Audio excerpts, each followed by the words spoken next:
le monde des constructeurs se divise en deux catégories. Tout d'abord, ceux dont l'ADN est de concevoir et produire de manière récurrente des voitures fiables et durables. Et puis il y a les autres, ceux qui semblent avoir comme feuille de route la production de modèles dont le temps maximal de bon fonctionnement est légèrement inférieur à celui nécessaire à un homme politique pour trahir ses électeurs. Nos voisins britanniques de Honest John ont recensé les modèles de voitures qui vous garantiront à coup sûr des nuits blanches et des factures à 4 chiffres. Voici le classement des pires voitures de 2025. Mais juste avant, parlons du partenaire de cette vidéo, CyberGhost VPN. Avec plus de 38 millions d'utilisateurs dans le monde, il s'agit du fournisseur de VPN le plus apprécié des utilisateurs. S'il ne fallait qu'une preuve, 20 000 personnes l'ont noté excellent sur Trustpilot. Vous vous demandez peut-être à quoi sert un VPN. Si vous pensez que vous êtes couvert parce que vous ne naviguez sur le net qu'en navigation privée, vous vous trompez. Votre fournisseur d'accès à Internet, votre entreprise, votre école, votre routeur Wi-Fi et même les sites que vous visitez peuvent toujours voir et suivre votre activité en ligne. Pour mettre un terme à cette invasion de votre vie privée et protéger votre intimité, la solution est CyberGhost VPN. CyberGhost VPN est un réseau privé virtuel. Son but, protéger vos informations personnelles. Nous-mêmes, à la rédaction, nous utilisons CyberGhost VPN quotidiennement. L'avantage, CyberGhost VPN permet de sécuriser tous nos échanges et de protéger l'ensemble de nos données sensibles, non seulement lorsque nous communiquons depuis le bureau, mais aussi et surtout dans les lieux publics tels que les aéroports ou encore les gares. L'un des gros avantages de CyberGhost VPN en particulier, c'est que vos données ne sont ni collectées ni partagées. Mieux, un seul abonnement peut protéger jusqu'à 7 appareils en même temps, ce qui vous permet, à vous, mais aussi à vos proches, de rester anonyme 24 heures sur 24. L'application est disponible sur toutes les plateformes telles que Windows, Linux, Android, Mac, Apple, etc. Bonus, utiliser CyberGhost VPN vous permet également de regarder les contenus géobloqués tels que ceux en provenance de plus de 40 services de streaming comme Netflix, Amazon Prime, Disney+, et bien d'autres. Si la sécurité est importante pour vous, n'attendez plus. En utilisant le lien disponible juste en dessous de la barre d'infos, vous obtiendrez 83% de réduction sur CyberGhost VPN, mais aussi 4 mois gratuits. Mais mieux, vous bénéficiez d'une garantie 45 jours satisfait ou remboursé et d'un support 24 heures sur 24 et 7 jours sur 7. Vous trouverez le lien dans la description de cette vidéo. 10e, Ford Focus. Lancée il y a plus de 2 décennies, la première version de la Ford Focus a su conquérir un large public lassé à l'époque des qualités dynamiques et de la fiabilité plus que douteuse d'une Ford Escort surannée. Sauf que la dernière génération en date, apparue en 2018, semble renouer avec les défauts de sa lointaine ancêtre. Non pas sur le terrain du dynamisme, ses qualités routières étant au-dessus de tout soupçon, mais sur celui de la solidité. Impossible de ne pas penser immédiatement au désastreux moteur 1 litre 3 cylindres essence EcoBoost. Citons tout d'abord ces problèmes endémiques de casse de tendeur de distribution. En cascade, la tension dans la courroie n'étant plus respectée, un glissement relatif des dents contre les poulies apparaît. Ce glissement a pour effet l'usure prématurée des dents de la courroie. Celles-ci étant immergées dans l'huile, les morceaux de courroie arrachés se mettent alors à cheminer dans tout le système de lubrification du moteur. Le résultat, la perte d'efficacité de la lubrification induisant la destruction à terme de l'ensemble du moteur. Mais les diesels ne sont pas mieux lotis. Injecteur qui perd le diluant en l'huile, courroie de distribution humide qui se désagrège petit à petit, piston fendu, le moteur Panther, à peu près aussi mauvais que le Puma l'ayant précédé, a littéralement pourri la vie de nombre de ses possesseurs. Mais ce n'est pas fini, car les boîtes automatiques ne semblent pas mieux fonctionner que les moteurs. Exemple, la fameuse Power Shift. Si vous vous faites l'acquéreur d'une Focus qui en est équipée, il vous faudra choisir au jour le jour entre une transmission brusque et distillant des à-coups aléatoires ou une boîte ne fonctionnant pas du tout. Pour finir, l'électronique embarquée ne relève pas le niveau. GPS dysfonctionnel, écran tactile qui plante, fermeture centralisée qui fait grève, sans parler des soucis récurrents d'éclairage, la liste semble sans fin. 9e, BMW X1.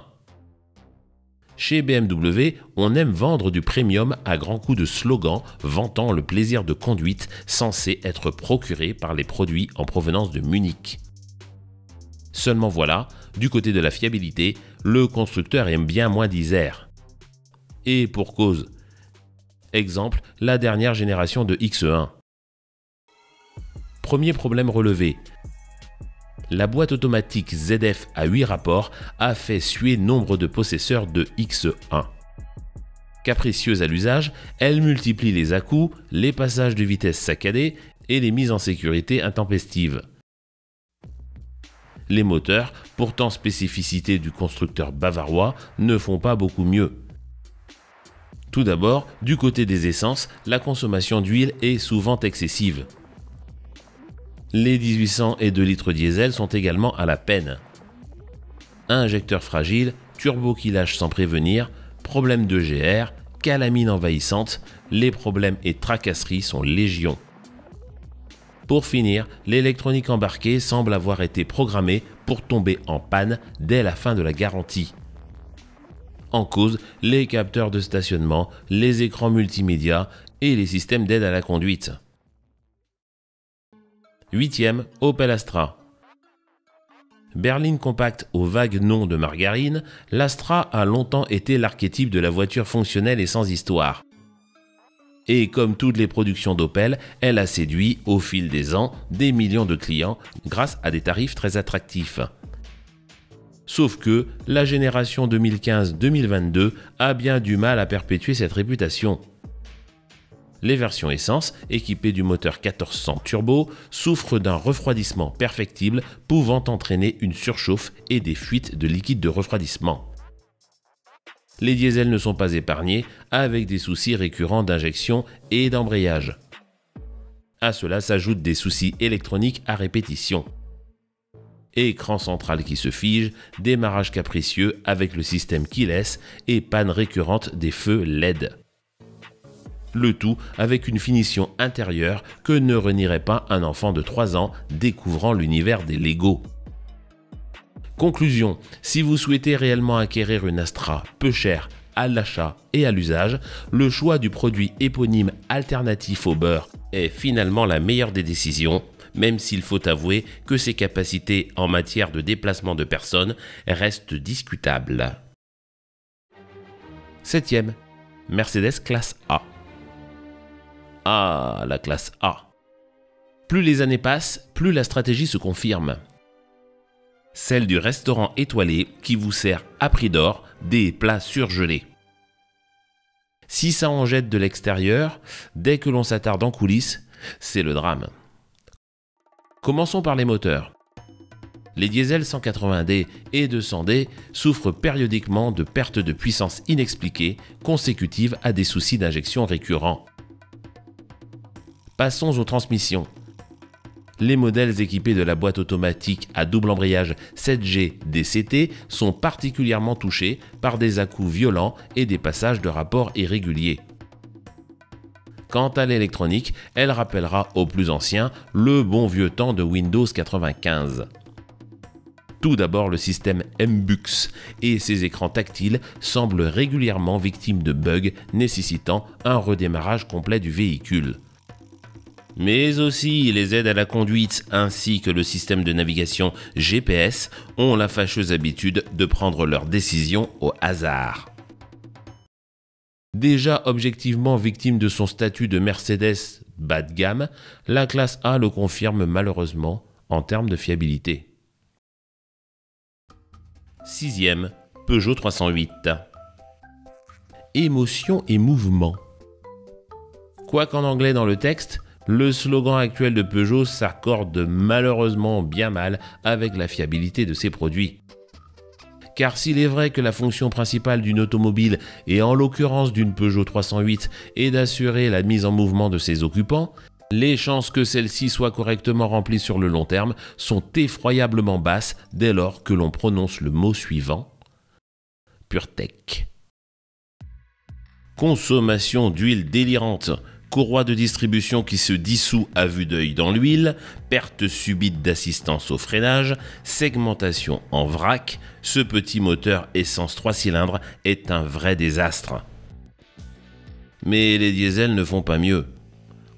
Songez que sur les 1500 HDI, cœur de la gamme 308 diesel, Peugeot a réussi l'exploit d'introduire une chaîne de distribution montée entre les deux rangées d'arbres à cames, cassant encore plus souvent que la courroie du PureTech. Si l'on y ajoute des pompes d'injection se désintégrant sans raison valable, ou encore la destruction précoce de l'entièreté du système d'alimentation carburant par la faute d'épisodes de cristallisation d'AdBlue, il est aisé de comprendre la lassitude des possesseurs de 308. D'autant qu'une liste de problèmes électroniques vient en sus fortement assombrir un tableau qui n'en avait pourtant pas besoin. Exemple non exhaustif. Bug de l'écran tactile, GPS en grève, caméra de recul fantôme. Vous cherchez une Peugeot fiable?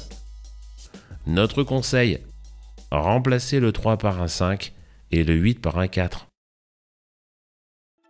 Cinquième, Mercedes classe C. Si vous pensiez que vous payer une étoile sur un capot vous permettrait de bénéficier d'une fiabilité exemplaire, c'est que vous vous êtes trompé de siècle. Car cette Mercedes classe C semble s'acharner à prouver le contraire. Moteur tout d'abord. Si Mercedes-Benz a longtemps été connu comme le constructeur des moteurs les plus fiables de la planète, sur terre, sur mer, voire dans les airs, force est de constater que la donne a bien changé. Exemple. Des cases de turbo en série ont émaillé la vie des moteurs diesel OM 651. Autre dossier, des bruits de claquement ou de cognement au démarrage. La cause, des problèmes récurrents de chaîne de distribution qui s'allongent. Seule solution, le remplacement périodique du tendeur et de la chaîne de distribution. La boîte 9G Tronic, quant à elle, se montre souvent capricieuse, hésitant entre calage intempestif et changement de rapport saccadé. Mais surtout, à l'instar de sa petite sœur la classe A, les soucis électroniques sont légion. Affichage fantaisiste du tableau de bord numérique, GPS qui se bloque et parfois même des démarrages impossibles liés à un bug du système qui laisse go. Bref, la classe C, une très belle et très chère auto qui vous donnera le plaisir de faire pâlir de jalousie et d'envie votre beau-frère roulant en Toyota Corolla. Du moins jusqu'au prochain tour de clé. Quatrième, MG ZS. MG. Marque britannique par essence, MG, par son histoire et ses choix récents, rappelle quelques productions célèbres de l'île de Charles. Ayant produit depuis les années 1960 les groupes de rock les plus emblématiques de la planète, il est peu de dire que le royaume plus ou moins uni est spécialiste en la matière. Et MG, c'est un peu ça. Le groupe de rock britannique exilé fiscal au fin fond de l'Asie qui tente un comeback après 30 ans d'absence. Sur le papier, ça semble séduisant jusqu'à ce qu'on découvre le résultat. Désormais installé en Chine, le constructeur autrefois britannique a donc pondu un dernier opus nommé ZS. Au menu, un peu de bon, mais surtout pas mal de beaucoup moins bon. Ajustement digne d'une Fiat Panda des années 1980, plastique qui grince, bruit parasite diffus, matériaux peu robustes, l'ensemble est loin des standards attendus. Ajoutez-y un frein de parking électronique qui décide seul quand s'activer, ainsi qu'une direction aussi fiable et précise que les déclarations d'un Premier ministre français originaire des Pyrénées. Alors j'affirme que évidemment, je n'ai jamais été informé de quoi que ce soit, de violence, jamais. Vous avez la recette parfaite du comeback raté d'une star qui aurait dû rester là où elle était lorsque de vieux passionnés se rappelaient avec émoi de ses productions flamboyantes passées. Dans le formol. Troisième, Land Rover Discovery Sport. Ah, tout de même. Que serait un classement des voitures les moins fiables sans une production Land Rover ? Cette année, c'est le Discovery Sport qui s'y colle. Des successions de problèmes de finition tels que des garnitures intérieures se décrochant, des bruits de mobilier divers ainsi que des soucis de peinture ont été rapportés par nombre de clients. Citons également une maladie reprise de ses aînés. Des problèmes d'entrée d'eau dans l'habitacle en provenance du toit et du pare-brise.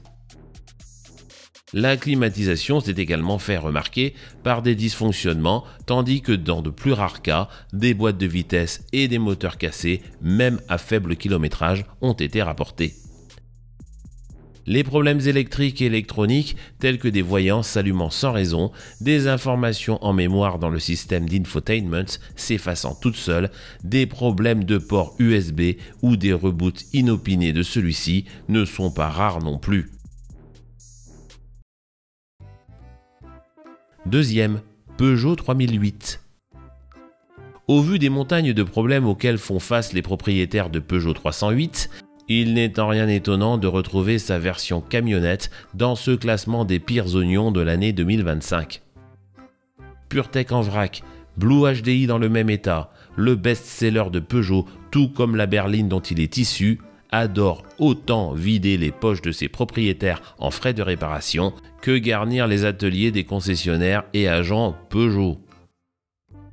D'autant qu'il y ajoute quelques spécificités bien à lui, telles que des bruits divers dans les trains roulants, un frein de parking fonctionnant quand ça lui chante, ou un haillon restant bloqué ou s'ouvrant brusquement sur l'autoroute. La 3008, un bien mauvais choix, confirmant l'adage selon lequel le lion est mort ce soir. Première, Opel Corsa. Surprise, cette année, le groupe Stellantis arrive à faire pire que Jaguar Land Rover en plaçant pas moins de 4 voitures dans le top 10 des pires merguez 2025. Mieux, il prend la première place de cette liste peu glorieuse. La prétendante, la petite Opel Corsa. Équipée elle aussi du moteur PureTech, motorisation la plus présente dans sa gamme, est-il vraiment nécessaire de rappeler ici et maintenant les performances exceptionnelles de cette merveille de mécanique sur le terrain de la fiabilité ? Comme si cela ne suffisait pas, s'ajoute à la liste des avaries moteurs des problèmes spécifiques d'embrayage à la durée de vie réduite. Pour finir, les déboires électroniques de tout type sont tels et tellement fréquents que la première place de la petite Opel dans cette liste désastreuse en devient malheureusement évidente. N'oubliez pas de jeter un œil à notre partenaire CyberGhost en cliquant sur le lien sous cette vidéo. Vous bénéficiez de 4 mois offerts et 83% de réduction. Protégez votre vie privée, débloquez des contenus exclusifs et faites des économies avec CyberGhost. Essayez-le sans risque grâce à la garantie satisfait ou remboursé de 45 jours.